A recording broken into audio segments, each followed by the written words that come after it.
Tokratni gost v Siolovem podcastu zase pravi, da ne verjame v bližnjice in kompromise pri doseganju rezultatov. Je specialist kirurg na področju plastične, rekonstruktivne in estetske kirurgije in vodilni strokovnjak na področju neinvazivnih tehnik pomlajevanja v Sloveniji. In ker ne verjame v bližnjice, bova danes govorila prav o tem. Zakaj je pomembno, da se, če se odločite za spremembe, to storite premišljeno? Zakaj je pomembno, da ste v rokah nekoga, ki bo izbral prave metode in materijale, in da to storite z nekom, ki vam bo tudi odkrito svetoval, kaj je za vas najbolj primerno. Z nami je Ernest Novak.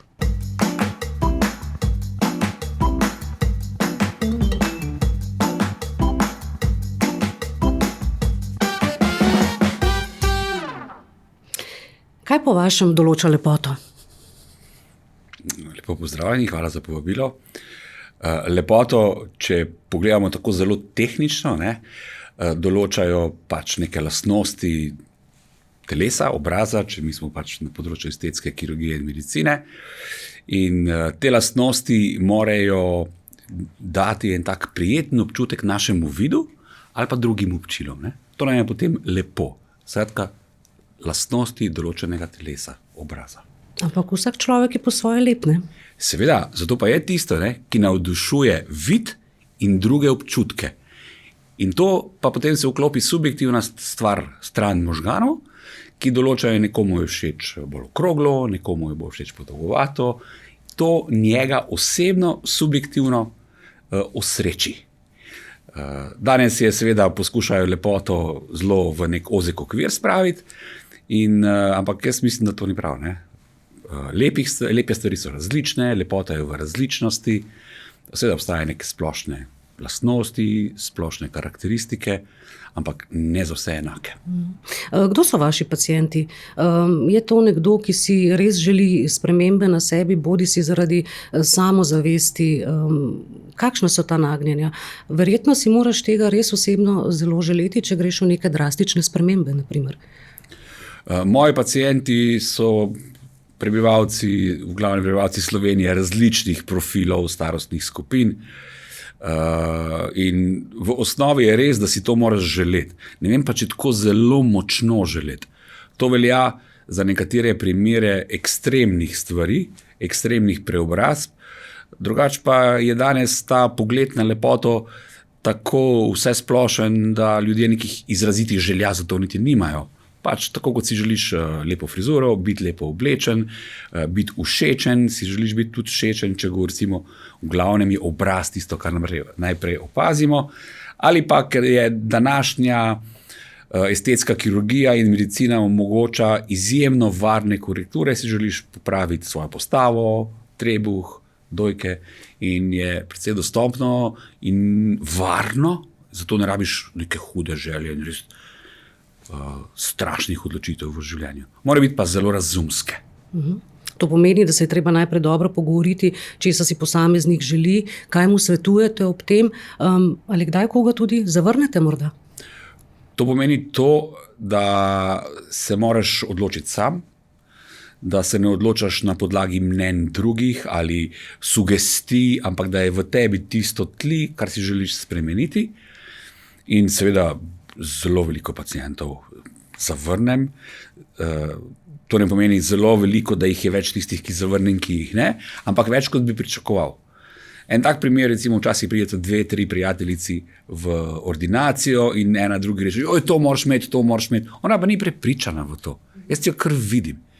Takšnega potem nekako siliti v to, iti v to smer, je boljše ne. Počakaj, razmisli, vzami si čas, če je všeč prijateljici, da bo tebi.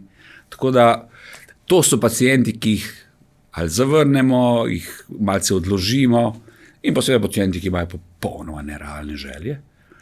Če lahko dodam, recimo, mislim, da pred dnevi sem imel eno pacientko staro 35 let, ki jih ne kaže niti 30. Zelo resno je začela govoriti o tem, da bi imela facelift. In da to že danes vsi počnejo pri 20 in nekaj, in sem rekel, da lahko tle že kar nehava debato. Skoraj tako sem se malce počutil kot v neki očetovski vlogi da moram tej punci reči ne, odločen ne, in da njen način razmišljanja ni prav.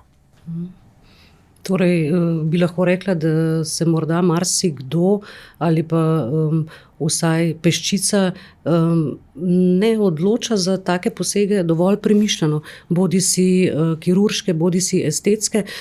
Se vam zdi, da se zavedajo, da je to za vse življenje?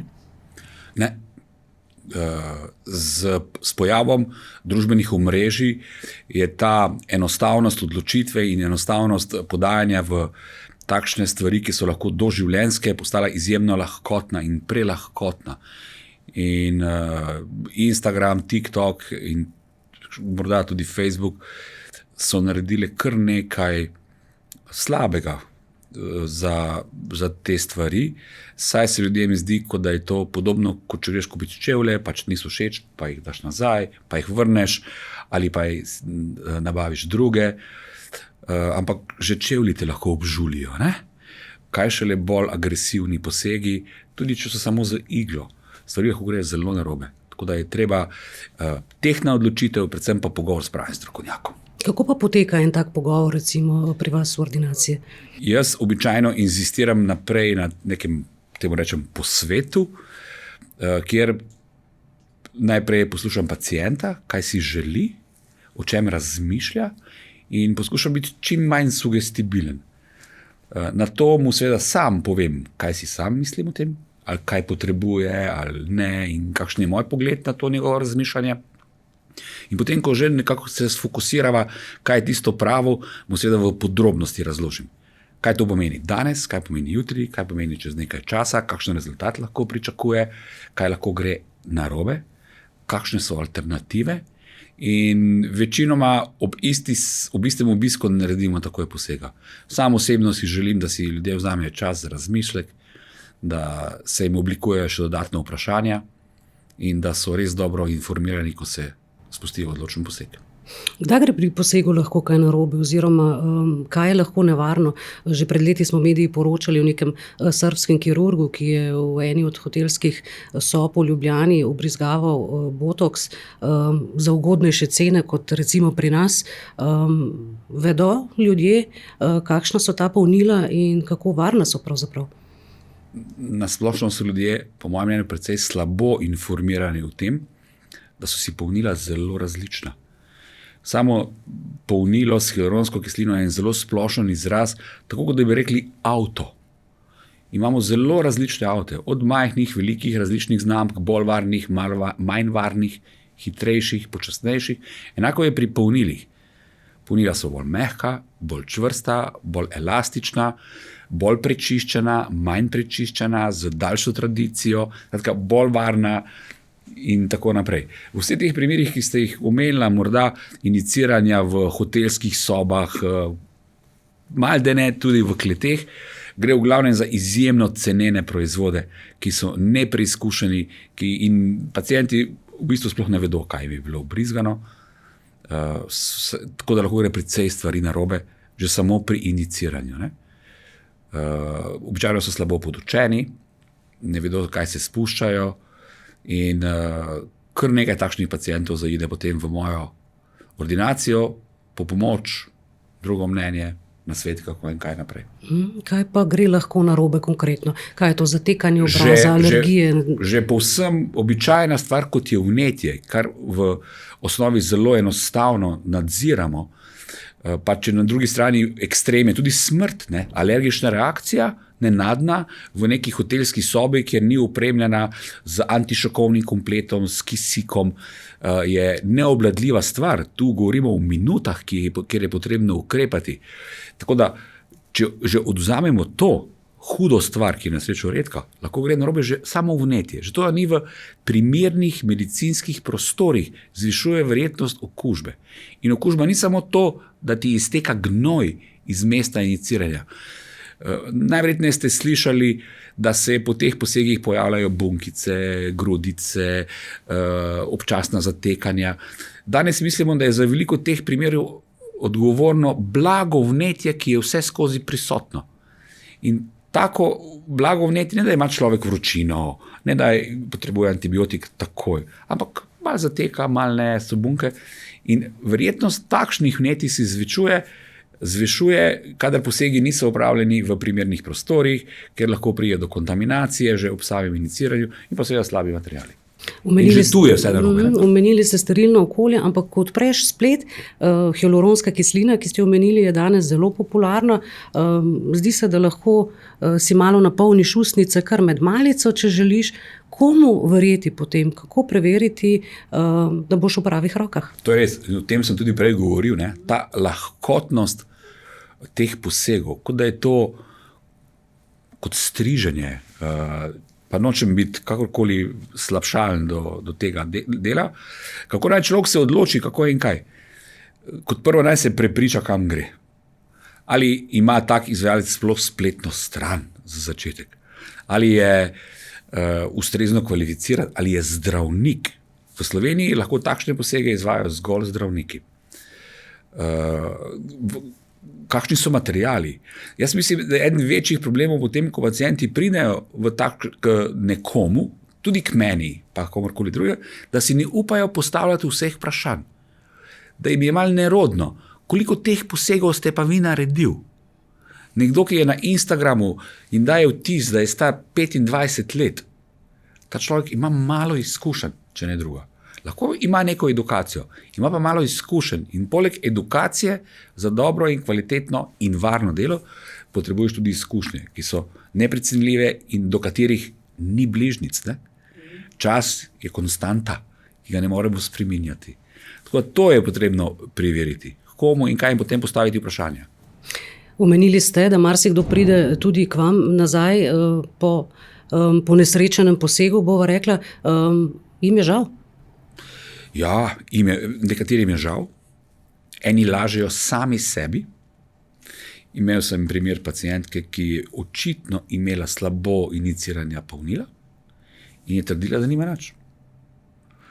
In ko sem rekel, da bom jaz to vzel kot da je, pa naj malce pomisli, je potem tako blago rekla, da morda pa res pred zelo dolgo časa je imela nekaj inicirano in ta zelo dolgo časa se je izkazalo, da je 2 leti nazaj, ne?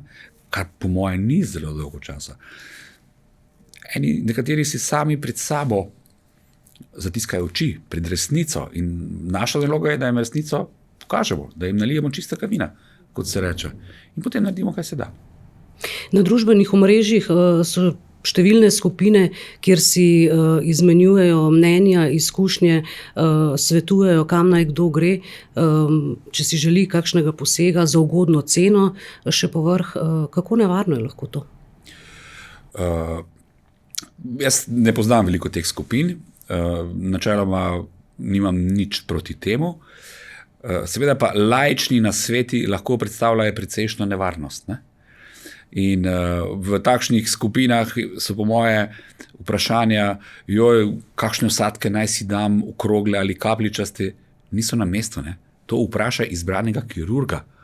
Vpraša ga, zakaj bi se odločil za okrogle, zakaj bi se odločil za kapljičaste. Ampak moja ideja je boljša, da bi imela kapljičaste. Vi pa mi pravite okrogle. Konfrontirajte kirurga z tem. Dober izvajalec vam ne bo zameril nobenih vprašanj. Prej si ne želi, da ste neinformirani, kot da imate preveč informacij. In ko so že pri ceni, običajno je nizka cena povezana z nizko kvaliteto. Jaz ne verjamem v to nizka cena in visoka kvaliteta. Verjamem, visoka cena in nizka kvaliteta, obratno pa ne. Kaj bi svetovali nekomu, ki se odloči za poseg v tujini? Da ga ne opravi. To je lahko rečejo na prvo žogo. Posegi v tujini so povezani z nekaterimi drugimi tveganji. Običajno, če gre za kirurške posege, operacije, je potrebno vedeti, da boš v svojem življenju potreboval vsaj realno gledano pa več kontrolnih pregledov. In če si iz Slovenije in opraviš poseg v Turčiji, potem boš kdaj potreboval kontrolni pregled. Kakšen nasvet, reševanje komplikacij. In vsakokrat iz Ljubljane leteti v Turčijo in iskati pomoč zdravnika za banalne stvari je najverjetneje zoprno.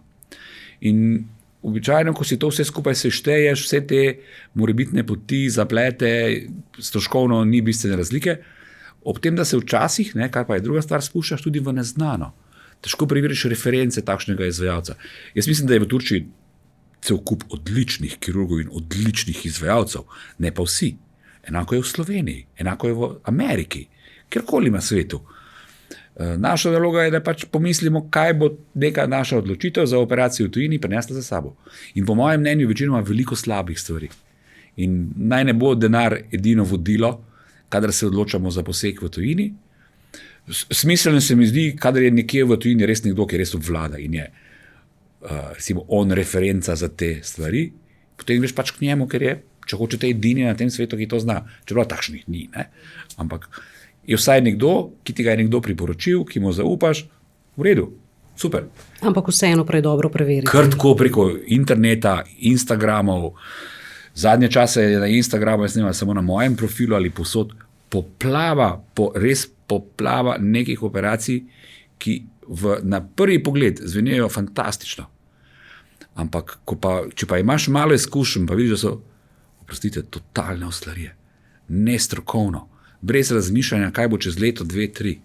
Tako da res bi bilo smiselno, da Instagram informacije malo preverite, preden jim verjamete. Lani so v ljubljanskem kliničnem centru reševali pacientko, ki si je sama vbrizgavala polnilo, ki ga je kupila prek spleta. Oslepela je na eno oko, to je zaskrbljujoče. To je zelo zaskrbljujoče in morda tudi povezano s tem, z družbenimi omrežji. Tam konkretno lahko vidiš ljudi, ki si sami vbrizgavajo. Tudi izvajalci, zdravniki kažejo na pacienti, kako si sami vbrizgavajo. In vsa stvar resnično ljubo ne zgleda tako težko. Vzameš šprico, iglo, pičiš tja, nekaj spustiš in to je to.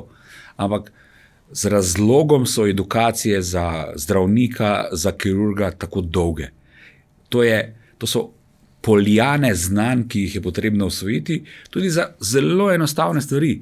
Če hočete iz zdravniškega poklica običajnega angina, vsi vemo, da greš zdravniku, predpiše ti antibiotik, takole 1, 2, 3, vsak bi lahko naredil. Ampak ta educiran zdravnik ve še cel kup ozadja, ki ga ob tej hipni odločitvi upošteva. Nek laik pa ne more. Enako je pri nas. Kaj je danes moderno? Kakšne posegi so najpogostejši v vaši ordinaciji, na primer? Na srečo postaja vse bolj moderno, manj je več. To, kar jaz zagovarjam, najverjetneje celo svoje življenje.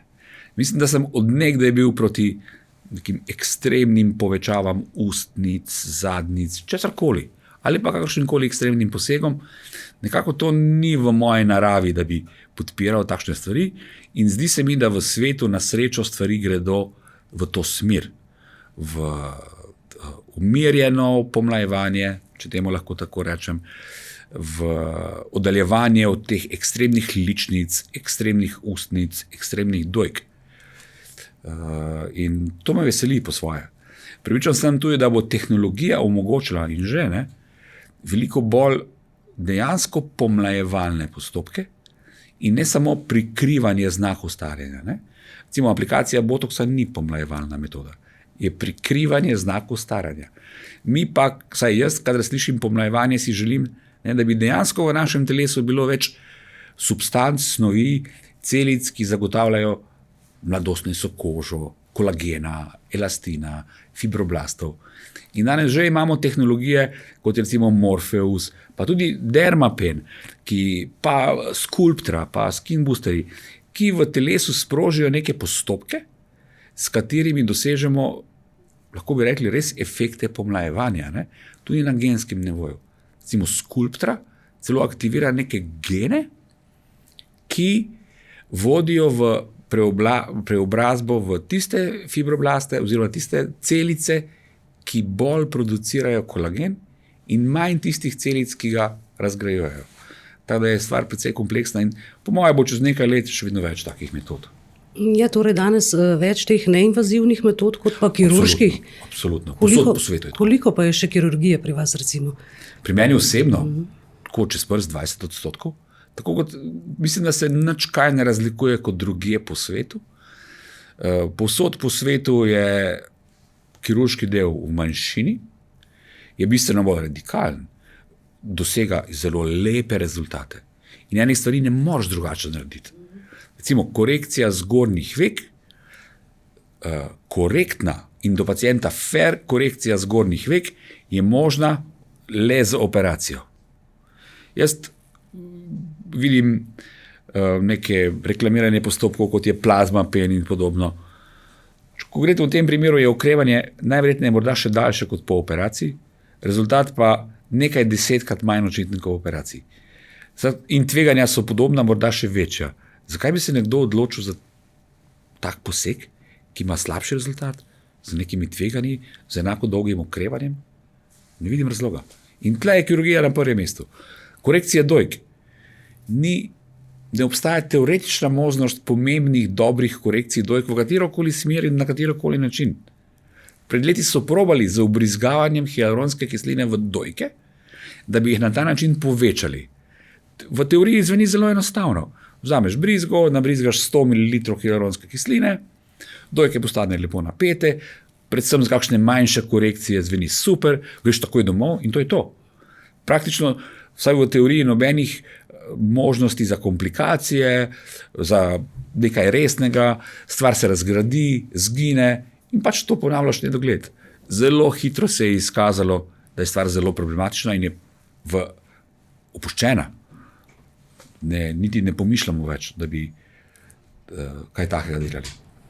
Ampak nekateri posamezniki, ki mislijo, da so po posegu lepši, morda ne izgledajo prav lepo, lahko se spremeni mimika obraza. Kaj se dogaja v telesu? Je to nestrokoven poseg, nepravilno vbrizgavanje določenih polnil, recimo? Zakaj je pri nekaterih tako očitno, da nekaj ni uspelo? Jaz svojim pacientom zagotavljam leta in leta izkušenj in najboljše materijale na svetu, ki obstajajo. Dejansko v svoji ordinaciji stremim k temu, da imam kar je najboljšega na svetu. Odgovorno trdim, da imam najboljšo hialuronsko kislino, kar obstaja. Najboljšo pomeni najdlje na tržišču in najbolj preverjena in z najmanj zapleti in najdlje trajajočim rezultatom. Da imam najboljšo polielaktično kislino in še druge materijale, ker na to imam jaz vpliv. Potem je še pa tretja stvar, na katero nimam absolutnega vpliva, to je telo. Kako bo telo reagiralo na snov, ki jo vbrizgam. Jaz imam znanje fiziologije, anatomije, patofiziologije, kako se bo stvar dogajala, ampak vpliva na to nimam. To je moje telo, moje bolezni, moje stanja, kakšen sem, ko se to inicira.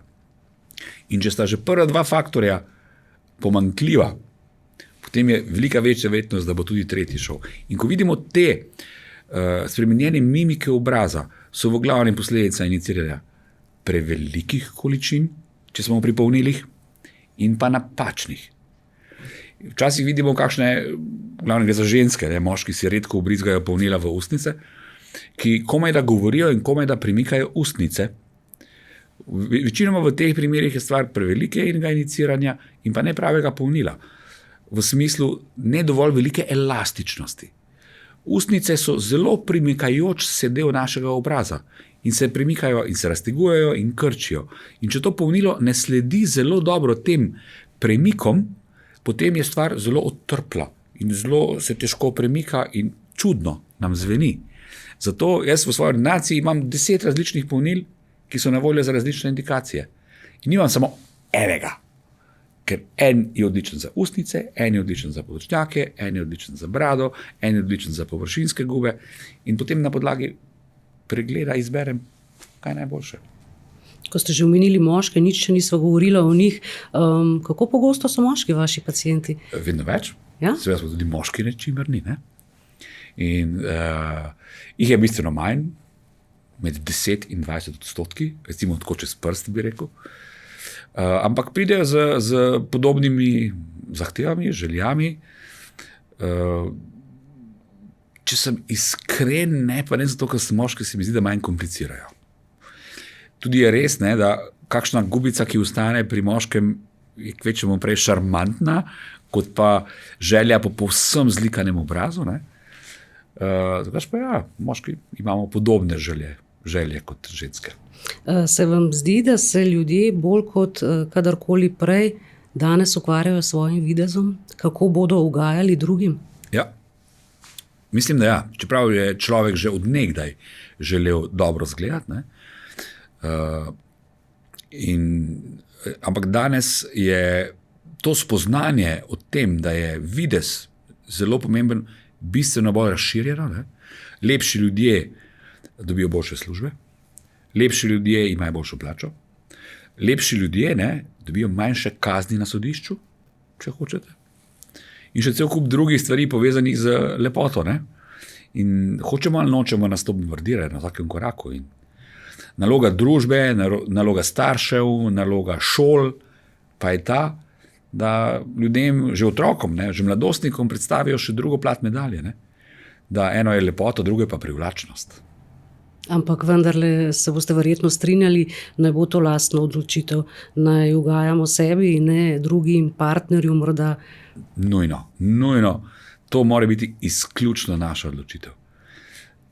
Pacientke, tudi pacienti, da ne bo pomote, jaz sem tudi nekaj pacientov, ki pridejo, ki jih poznam in pridejo s čudno željo, mi je sumljivo in pogosto se izkaže, da imajo težave v zakonu, da mislijo, da bodo s tem pridobili partnerja nazaj, da mu bodo bolj ugajali, da je moški začel gledati za mlajšimi ženskami in da bo potem boljše v zakonu. Ne bo.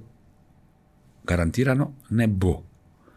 Vaš videz ni tisti, ki bo odločal o tem, ali vas bo kdo imel rad ali ne. Pa skaj druga. S kariero ste začeli v celjski bolnišnici. Res je. Na oddelku za plastično kirurgijo, kjer sem začel kot vsak, ki se ukvarja s plastično kirurgijo z drugačnimi posegi, rekonstruktivnimi, tudi z nekaj rekonstrukcijami dojke, po poškodbah, poškodbe rok, mikrokirurgija. In to mi je dalo eno izjemno dobro osnovo za vse operacije, ki jih izvajam. Tam se naučiš tega kirurških principov, kako ravnati s tkivom, da bo čim manj zapletov, da bodo brazgotine čim bolj nežne, da bo rezultat čim boljši. In od tam potem enostavno zgradiš naprej na estetsko kirurgijo. In moj najboljši učitelj v življenju, profesor Ninkovič, ki je bil pač v Münchnu, pa prej v Innsbrucku, je rekel en stavek, ki ga absolutno se strinjam. Ne? Z lahkoto narediš iz rekonstruktivnega kirurga estetskega. Obratno je pot izjemno bolj zahtevna. Tako da sem zelo ponosen na te svoje čase, kot sem delal tam, morda jih tudi malce pogrešam, to je drugačna medicina in vesel, da je tako bilo. Zdaj sem pa na drugi poti. Kako je prišla ta odločitev za samostojno pot? Da delo v našem sistemu zdravstvenem je za večino zdravnikov izjemno zoprno. Po drugi strani pa je delo na področju estetske medicine izjemno privlačno in zelo zanimivo, ogromno komunikacij z ljudmi, bistveno manj komplikacij kot pri onem, manj stresno.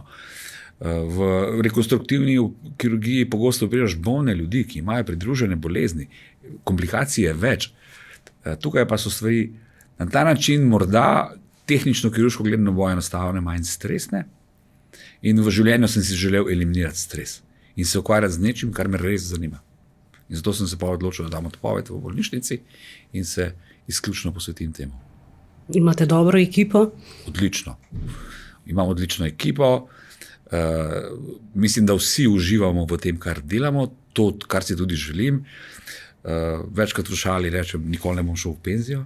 Tako rad to delam, da bom počel celo življenje. Najverjetneje manj z leti, še vedno bom počel. Te interakcije z ljudmi me tudi izpolnjujejo, če želite. Mal egoistično, ampak mi všeč. Rad spoznavam nove ljudi, rad se z njimi pogovarjam, rad jim pomagam, če hočete. Kaj bi svetovali nekomu, ki se ta hip odloča za estetski poseg, za nekaj drugačnega na sebi? Potrebni sta dve stvari. Eno, da sam pri sebi razčisti, ali to potrebuje in želi. In tudi, če pri tej odločitvi ni popolnoma prepričan, naj ne hiti, naj ne izbira bližnjic, naj dobro razišče in primisli, komu bo šel na posvet in opravi samo posvet in nič druga. Naj si vzame čas za razmislek, naj pride z pripravljenimi vprašanji. Sam imam rad pacienti, ki pridejo s pripravljenimi, če hočete, napisanimi vprašanji. In potem si razblini vse dvome. Postavi vsa vprašanja, ki se mu zdijo tudi neumna. Ni jih. Pomembno je, da se potem za tak poseg odloči sproščeno, po lastni odločitvi. In potem je garancija za uspeh visoka. Kaj je bilo pri vašem delu, če lahko tako rečeva, najbolj nenavadno ali pa najmlajši pacient morda? Na področju estetike so najmlajši pacienti pri nas vseh zagotovo korekcije uhljev, štrlečih uhljev. Želimo si jih korigirati čim prej. Otroci s štrlečimi uhlji so malce tudi stigmatizirani, v šoli jih zafrkavajo lahko, dokaj hitro. In zato je fajn, da to odpravimo pred vstopom v šolo, če je le mogoče. Tako da govorimo o starosti 4-5 let.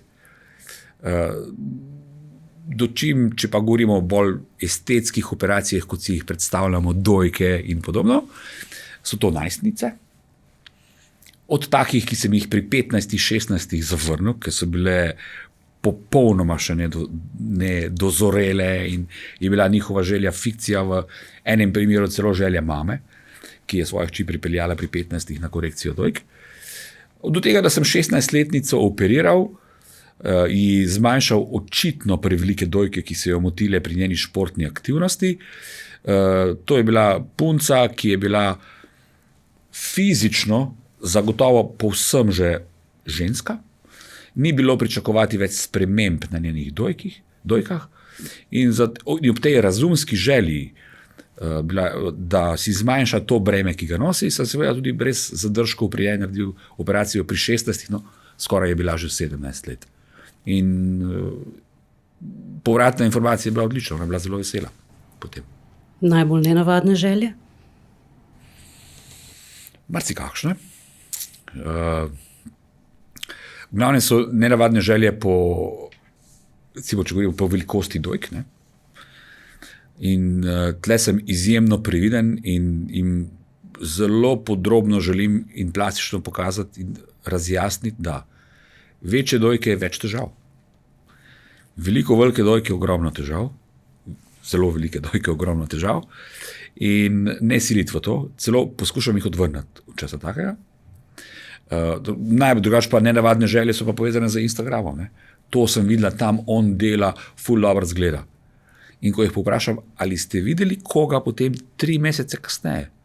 Običajno na Instagramu tako vidiš fotografijo prej in takoj po posegu ali med posegom. Zelo težko pa najdeš fotografije 3 mesece po posegu, 1 leto po posegu.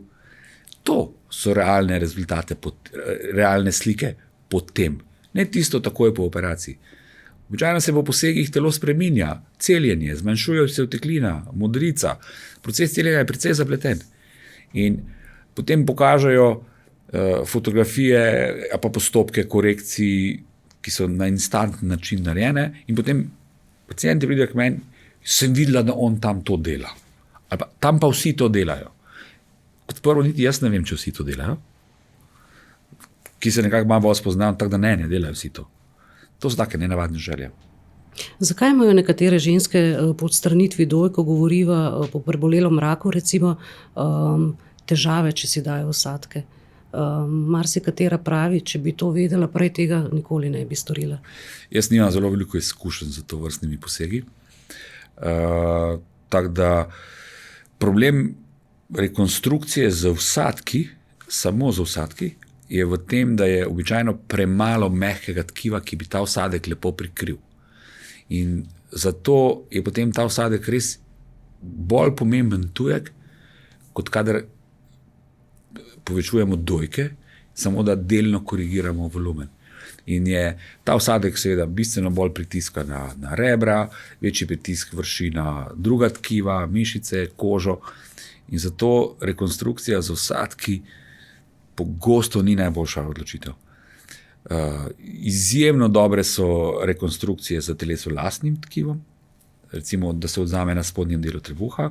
V Ljubljanskem kliničnem centru imajo vrhunsko ekipo. In mislim, da profesor Ahščan je upeljal metode, ki so po svetu izjemno priznane in res, res, res kvalitetne. In poudarek na tem lastnem tkivu potem eliminira vse te težave povezane z vsadki. Ne? Je pa postopek seveda izjemno zapleten, zahteva izjemno veščino kirurga in zahteva posebno ustanovo, ki je to sploh možno narediti. Na nobeni privatni kliniki v razmerah, kot je Slovenija ali pa Zahodna Evropa, praktično tega ne delajo, ker je vsa oprema in vse skupaj preveč zapleteno in je možno narediti res v visoko specializiranih ustanovah. Se kdo vrača k vam, ker mu nikoli ni dovolj, ker si želi še? Koliko je takih? Ali vam vrnem vprašanje? Ali se vračate k frizerju, ker vam nikoli ni dovolj? Vse najverjetneje. Tudi jaz, ne? Podobno je pri nas, ne? So pacienti, ki jih imam 20 let. Moj prvi pacient za botoks je bil moški pred 23 leti, 24 leti. In on še vedno hodi k meni. Izjemno razumski človek, izjemno, če bi tako rekel, zdrav pogled na lastno telo in zdrav pogled na staranje. Ampak zakaj se ne bi malo svežil? Zakaj mora imeti na laseh vse sive lase jasno prikazane? Da se lahko malo pobarvam. In teh, ki se vračajo, imamo zelo radi. Tisti, ki se pa vračajo, da bi zrihtali, uredili to, pa to, pa to, pa to, ja, pa bi še malo, to pa je naša naloga, da jih ustavimo. Ne? Imel sem pacientko, ki se mi je apliciral botoks in je bil po 14 dneh prišla na kontrolo s fantastičnim rezultatom. Popolnoma polikana. Gospa je rekla, jaz bi želela še. In sem rekel, ne da se več. To je to. Če vam ubrizgam, ne bo nobenega dodatnega razloga. In ona je rekla, morda pa še bo malo. Sem rekel, ne bo. In dejansko ni mogla razumeti, da ne želim tega napraviti. Seveda in nisem. Ne? Eni so seveda tudi ljudje, ki imajo izkrivljeno samopodobo, se vidijo povsem drugače. Te je potrebno ustaviti. Ne?